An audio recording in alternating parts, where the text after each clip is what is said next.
Pa su oni, znači, ovim pokazali koliko su vezani za danjam hranu, danjam mišljenje. A hranu čovjek uživa, braćo, samo dok je jede. Dok je žvače, to je užitak. I to dok je ne sazvačeš.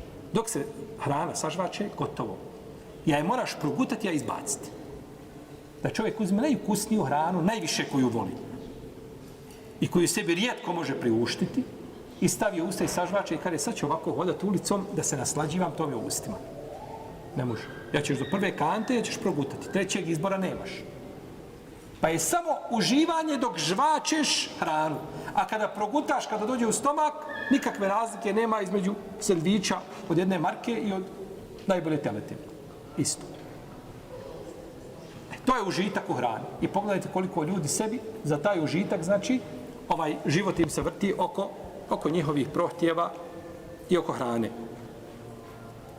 Pa čovjek jede, braćo, shodno potrebi, koliko mu je potrebno, a ne jede iz običaja.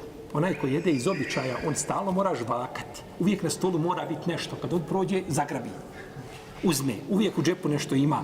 Voda, u autu, uvijek nešto vadi. Ne može biti. To je jelo iz čega? Iz adeta. Jede žvače, ne može bez...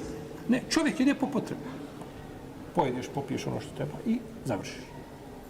Pa se ne jede, znači, iz adeta, nego se jede iz potrebe.